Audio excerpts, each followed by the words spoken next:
Buenas tardes y bienvenidos a las historias quirúrgicas. Hoy tenemos la segunda sesión de las historias quirúrgicas y antes de empezar quisiera agradecer al doctor Carlos Mateo que haya confiado en el equipo de Ophthaltec Solutions para el desarrollo de este proyecto dentro de nuestro canal divulgativo Ophthaltec Brain Trust. Como ustedes saben, las historias quirúrgicas se tratan de vídeos de 5 o 10 minutos donde podemos ver el manejo de casos complejos y cómo expertos cirujanos los han solucionado. Quisiera, antes de empezar esta segunda sesión, comentar algunas características de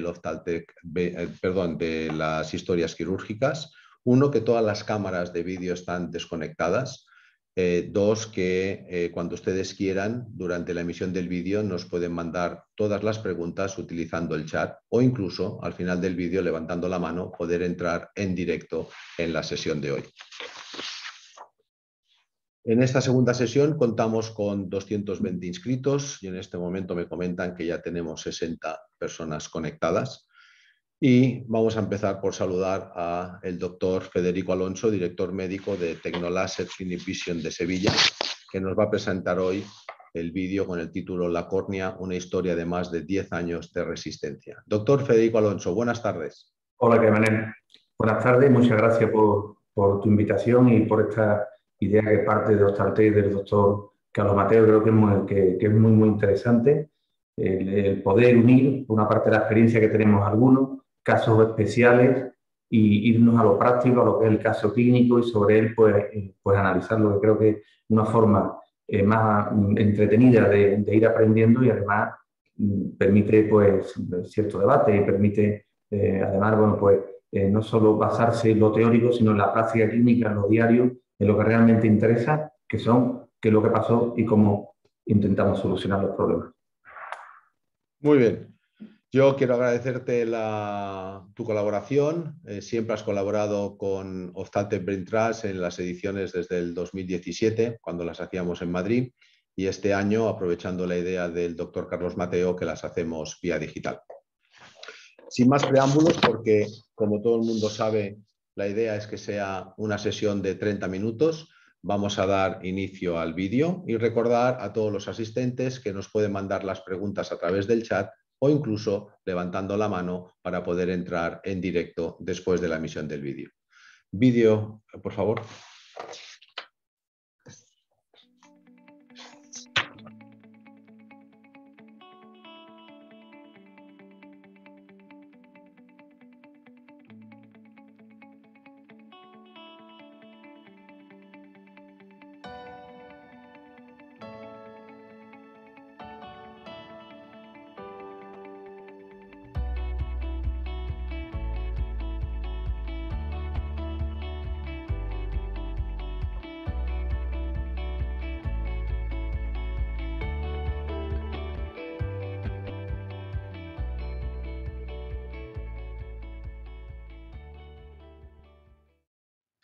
Bueno, en primer lugar, quiero dar las gracias a Manel Morros y a Ophthaltec por invitarme a participar en historias quirúrgicas.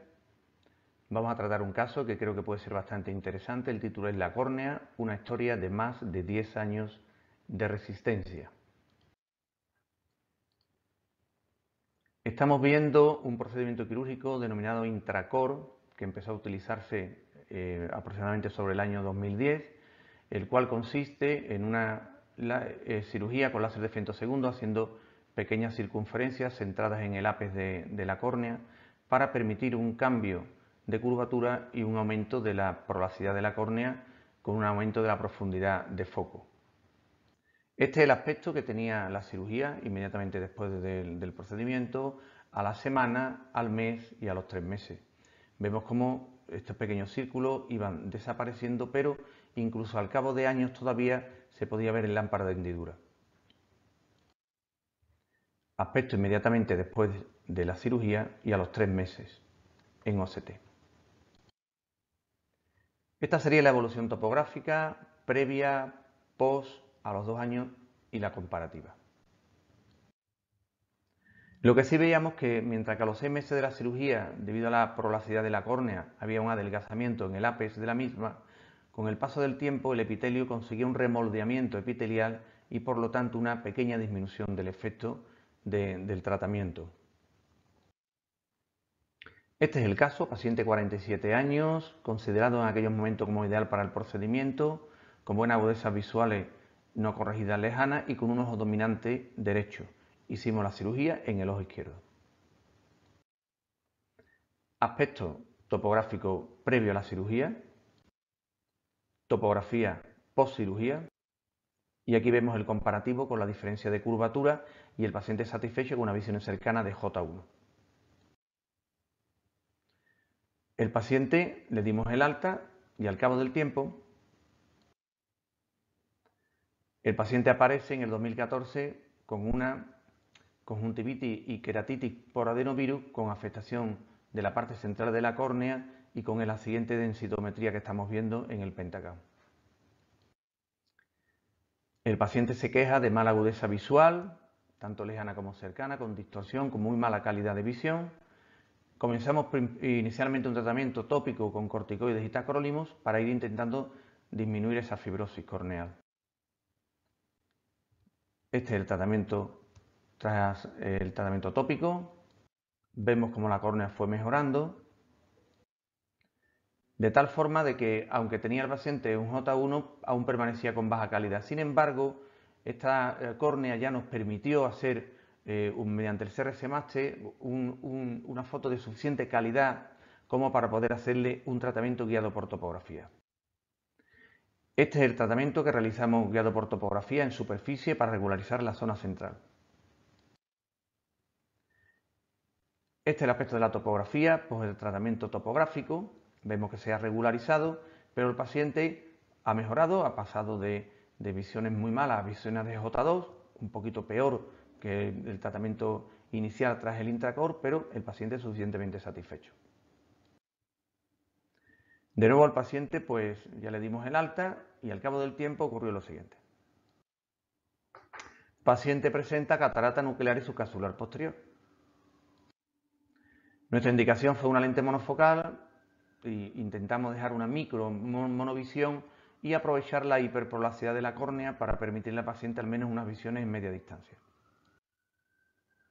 Topografía post la cirugía y el paciente estaba bastante satisfecho con visiones de J2 pasó a J3 difícil y con una ayuda al cerca de una dioptría 25 para letra pequeña. Paciente de nuevo le dimos el alta y al cabo del tiempo sucedió lo siguiente. Paciente de algún accidente laboral presenta esta fibrosis corneal prácticamente central. Este es el aspecto de la OCT, vemos como la zona está prácticamente casi en el centro de la córnea, quizá un poquito desplazada hacia nasal inferior. Este es el aspecto que presenta el paciente en la densitometría corneal, una masa densa, blanquecina, fibrótica, muy dura. Aunque la fibrosis llegaba un poco más lejos, la parte más importante estaba limitada a unos 2 milímetros de la parte paracentral. Vemos como el grosor era casi de 350 micras.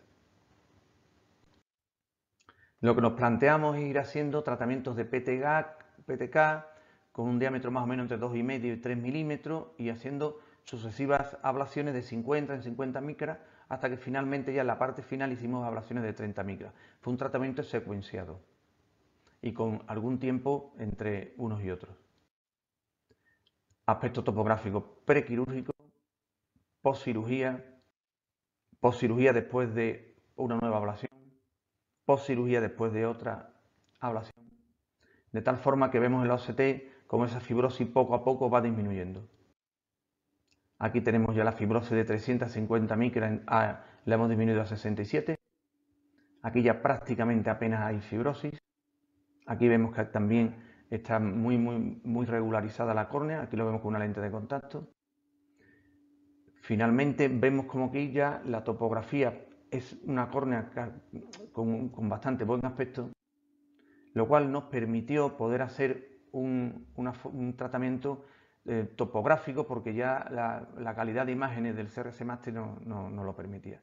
Esta es la topografía pretratamiento.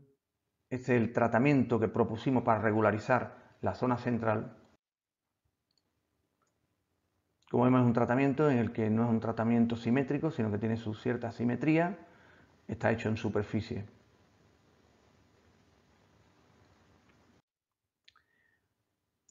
Esta es la topografía postcirugía guiada, en la que vemos que efectivamente persiste la hiperplasticidad de la córnea, aunque está ya más regularizada, sin ese astigmatismo tan alto que tenía previamente.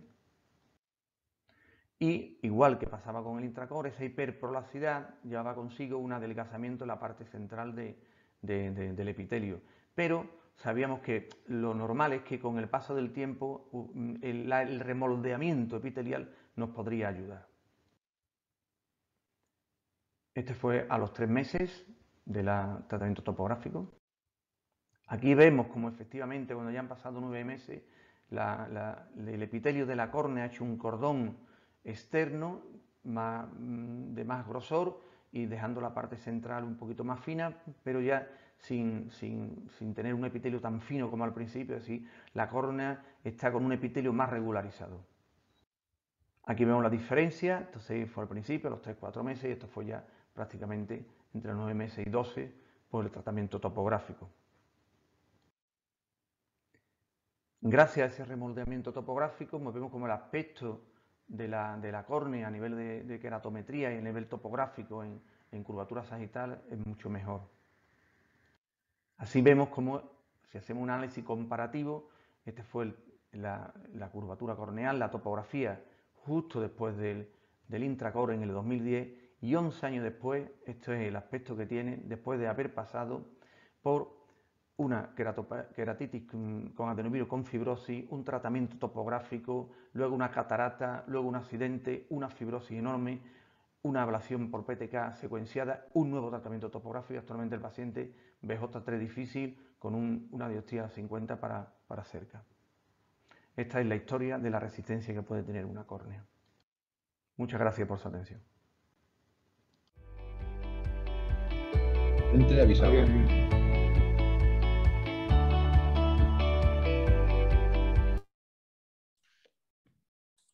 Muy bien, me parece un vídeo muy interesante, Federico. Supongo que pacientes como este hay pocos en la clínica, ¿no? Bueno, afortunadamente pacientes como este hay pocos, pero bueno, ojalá todo el que tenga una complicación pues se sobrelleve de esta manera. Yo creo que bueno, el paciente fue muy paciente porque hasta los 11 años. También es cierto que ha sido un poco guadiana porque, bueno, le hemos dado el alta varias veces y, bueno, es la historia, bueno, de alguien que parece que estaba, digamos, como señalaba que le iban pasando cosas una detrás de otra. Bueno, esto puede pasar. Es que hay veces que hay pacientes que, por circunstancias, bueno, pues le van sucediendo cosas y al fin y al cabo creo que lo que hay que tener es un poco saber en cada momento qué es lo que se puede hacer, cuándo hacerlo y siempre, claro, con unos determinados límites. Nosotros en esto, antes de hacer cualquier tratamiento, lo analizamos mucho porque la verdad es que el paciente ha pasado por el quirófano muchas veces y lo importante para nosotros era que cualquier cosa que hiciéramos fuera para mejorar. Ese era el reto, que no fuera para empeorar, que fuera para mejorar. El paciente también, bueno, entendía bueno, que al fin y al cabo él había como una infección por un adenovirus y eso no era culpa de nadie, había tenido un accidente, no era culpa de nadie. Él no lo achacó nunca a la primera cirugía, sino que fueron pasando cosas y lo que sí te das cuenta que es cierto que una córnea resiste mucho, bueno, pero sí eres preciso en los tratamientos y no te pasas y analizas las cosas. Realmente, parte de la resistencia de la córnea fueron las fibrosis, es decir, la propia naturaleza fue la que le fue dando resistencia. Esto no lo puede hacer en una córnea normal. Fueron las fibrosis de la adenovirus las que provocaron que tuviera una buena consistencia de la córnea que permitió los otros tratamientos. La fibrosis que tuvo provocada por ese accidente fue la que permitió que hiciera otros tratamientos. Una córnea no se le puede someter a 7 tratamientos quirúrgicos y una córnea normal. Esta córnea, la propia patología era la que nos fue ayudando a resolver esa propia patología. Muy bien. Yo además creo que es una historia quirúrgica que reúne toda la definición que con Carlos Mateo se hizo en su día de que fuera el manejo de casos complejos, nunca mejor dicho, y sobre todo ver lo bien que se ha podido solucionar. Vemos que tenemos algunas preguntas de los participantes que me gustaría compartir con usted. La primera pregunta es, ¿el Intracore es un tratamiento intrastromal sin incisión? Se crean varios anillos directamente en el estroma corneal y no requiere de ninguna incisión. ¿Es correcto? ¿Es un tratamiento totalmente intraestromal? ¿No tiene nada que ver con otros tratamientos sobre la córnea donde hay que realizar una incisión? Sí, sí, no, es el tratamiento que ya se dejó de utilizar, ¿eh? Es un tratamiento intraestromal con las típicas microburbujas del femtosegundo en círculo y las burbujas iban desde la parte inferior interna de la córnea a la externa, pero sin llegar nunca al epitelio. De hecho, que el epitelio no se afectaba realmente, o sea, no se rompía, no había ruptura del epitelio durante la cirugía, no había incisión. De hecho, bueno, poníamos una lente de contacto poco por seguridad, pero no era ni necesario porque no llegaba al epitelio. Otra cosa es que sí es cierto que esa, entre comillas, pseudoisla central que provocaba hacía que hubiera un adelgazamiento epitelial. Y eso sí que hablamos de los problemas que dio el Intracore. El Intracore debe de utilizarse por eso. Muy bien. Otra pregunta que nos ha llegado al chat es la siguiente. ¿Con ese sistema de ablación sin incisión no induce síndrome del ojo seco comparado con la incisión que se realiza con un LASIK? Bueno, realmente los pacientes no se quejaban de ojo seco, pero sí podíamos tener un problema que era el síndrome apical, porque esa hiperprolasidad, si no tenía sensación de ojo seco, pero sí podía tener el paciente molestia, porque un epitelio tan delgado, debido a esa hiperprolasidad, sí provocaba problemas en los 2 o 3 primeros meses hasta que se remoldeaba. No era un ojo seco, pero sí era un ojo que a veces producía disconfort por esa hiperprolasidad central que provocaba un adelgazamiento. Lo peor que hay en la córnea es el adelgazamiento del epitelio, lo que más molestia te da, porque conllevaba, si no ojos secos, sí posibles epitelitis, posible sensación de malestar. No era igual que el ojo seco, pero sí podía haber pacientes con disconfort por el adelgazamiento epitelial que provocaba un cambio de curvatura tan exagerado. Muy bien. Otra de las preguntas que hemos recibido es, ¿se realizó solo el tratamiento en el ojo izquierdo? Entendemos que era porque el tratamiento que se pretendía obtener era una monovisión. Sí, exactamente. El tratamiento era en el ojo no dominante. El dominante, por eso era un tratamiento que era para pacientes hemétropes. Lo llamativo de este tratamiento, que creó cierta expectativa, es que podía ser bastante útil en pacientes hemétropes, especialmente con hasta máximo 0,75, una dioptría de hipermetropía. Y se hacía en el ojo no dominante. El problema es que era un tratamiento que tenía un centrado muy complicado. Si no centrabas perfectamente en el eje visual, justo en el ápice, te provocaba un coma alto y podías tener dificultad de visión el problema que tenía el Intracore. De hecho, por eso fue por lo que se fue eliminando un poco, pero sí, yo creo que a la casa Bausch, que era quien tenía esta tecnología, le sirvió para luego desarrollar ya a nivel de láser excimer el Supracore. Le ayudó como modelo de desarrollo, cambiando un poco lo que eran los perfiles de ablación, pero sí le sirvió. Entiendo que actualmente no está utilizando esta plataforma. No, porque se dejó de utilizar, la propia casa ya dejó de utilizarla porque no cubría las expectativas que tenían en un principio. Muy bien. Otra de las preguntas que nos ha llegado es, ¿cuándo realiza la PTK post-adenovirus? Vamos a ver, yo solamente cuando ya veo que no hay solución con otros tratamientos, como pueden ser, por ejemplo, primero corticoides o cosas de ese tipo, que es lo primero que se pone, un poquito de corticoides, a ver si somos capaces de disminuir un poquito la fibrosis si no es muy densa. Cuando la agudeza visual es mala, y ha pasado ya cierto tiempo, ya tienes que utilizar el láser para quitar esa pequeñas microfibrosis subepiteliales. O sea, cuando hay una mala calidad de visión, entonces cuando hacemos la PTK por adenovirus. Ahí hay que tener cuidado porque hay que todo tiene su truco, porque habitualmente cuando hacemos PTK si no tenemos mucha experiencia, lo normal es crear una hipermetropía. Entonces, esas hipermetropías a veces hay que compensarlas. Pero son trucos ya de nomogramas de cada uno. Pero es especialmente cuando hay mala calidad de visión que no se mejora ni con lente de contacto ni de ninguna otra manera. Otra de las preguntas que nos ha llegado al chat es: ¿propone algún tratamiento médico alternativo previo a la PTK? Sí, lo que comentaba, es decir, habitualmente lo primero que hay que hacer es intentar con corticoides y controlando los efectos secundarios de los corticoides. A veces con corticoides es suficiente para conseguir la transparencia que se necesita. Al fin y al cabo es una cuestión de transparencia. Primero corticoides. Yo también he utilizado el tacrolimus. El tacrolimus me gusta utilizarlo combinado porque me ha dado buenos resultados en pequeñas fibrosis. Mejora la transparencia. El tacrolimus se puede utilizar en gota o en pomada al 0,03%.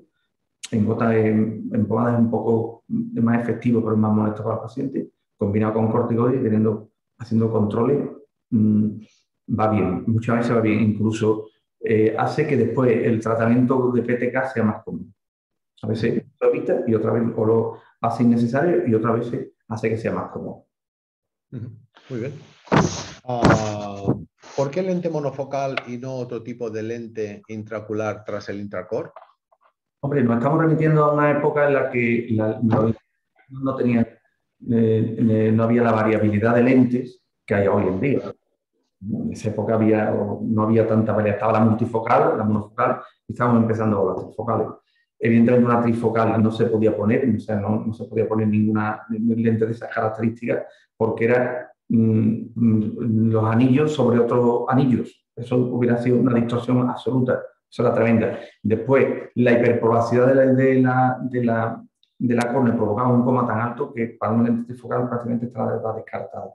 Y es cierto que esa hiperpolaridad, esa pseudoestasia o córnea pseudoestásica que provocaba, te daba ya de por sí una profundidad de foco que prácticamente necesitaban, con un pequeño desfoco de media dioptría, ya te permitía unas visiones de media distancia muy buenas y con luz, con alguien que tuviera una buena dinámica pupilar, se podía manejar incluso en J2 difícil con luz, y para una letra pequeña con un uso de gafas pequeño era suficiente. Entonces esa es la opción que elegimos, y menos mal que elegimos esa opción, porque si hubiéramos elegido otra con todo lo que vino después, sí que hubiéramos tenido un gran problema.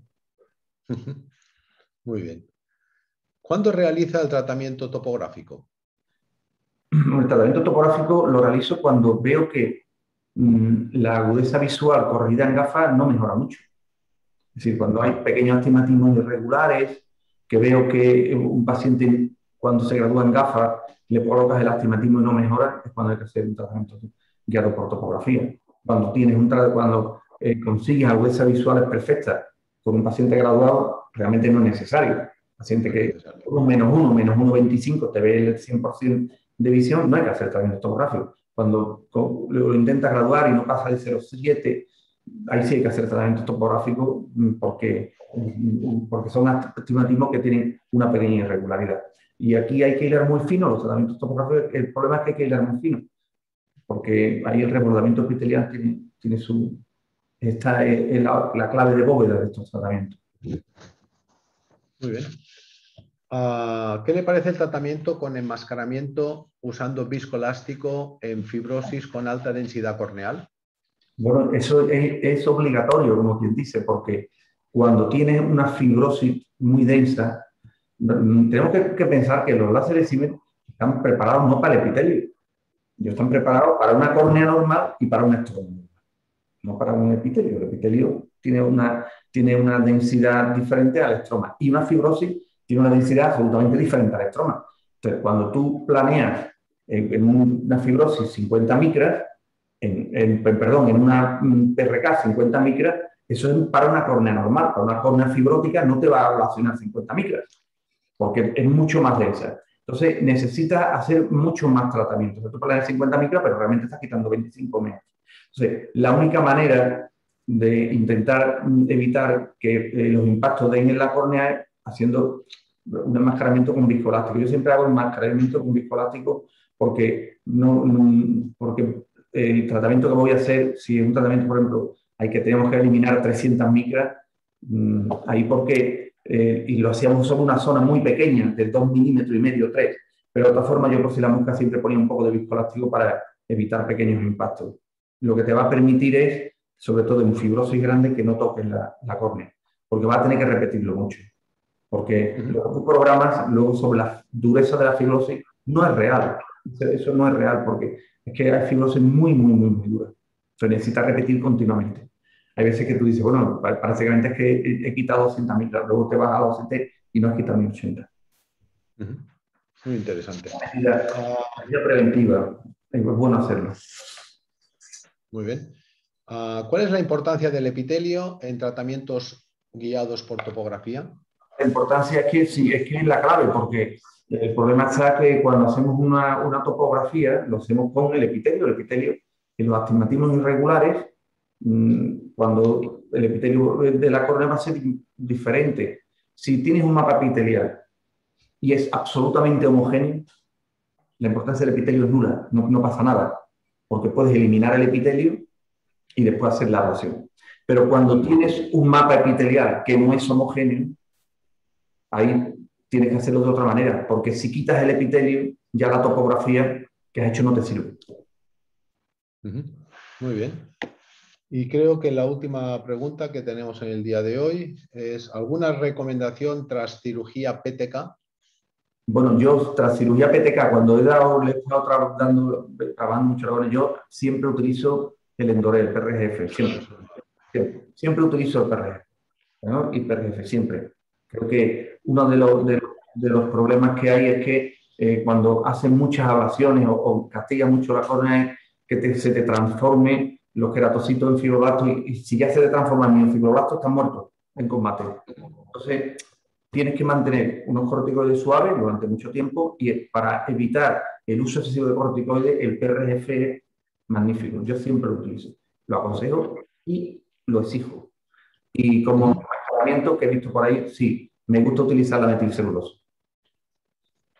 Perfecto. Es justo la última pregunta que nos entraba ahora, que creo que ya la ha contestado, pero por cortesía a quien nos la ha mandado, era que el viscoelástico que usas en el enmascaramiento es metilcelulosa. Se puede utilizar cualquiera, pero a mí habitualmente la metilcelulosa me gusta. Entonces lo puedo utilizar cualquier viscoelástico. Puedo utilizar el que quiera, pero bueno, la metilcelulosa para estas cosas es suficiente. Muy bien, pues doctor Federico Alonso, gracias por haber participado en este nuevo proyecto de las historias quirúrgicas. Ha sido un placer contar con usted como siempre. Recuerden que la próxima sesión será el día 2 de diciembre con el doctor Jaime Aramberri, que nos presentará un vídeo titulado Cirugía refractiva siempre objetivo hemetropía. Gracias por su atención a todos. Doctor Federico Alonso, muchísimas gracias por estar siempre con nosotros. Bueno, muchas gracias, repito, a esta iniciativa y bueno, gracias a los que nos han estado escuchando, los que nos puedan luego ver el vídeo y simplemente, bueno, como un mensaje en estos casos, que son casos que nos pueden poner muy nerviosos porque son casos complicados, pensar y luego hacer. Muy bien, pues muchas gracias por el mensaje final y a los demás gracias por su participación y nos podrán seguir en nuestras redes sociales. Buenas tardes.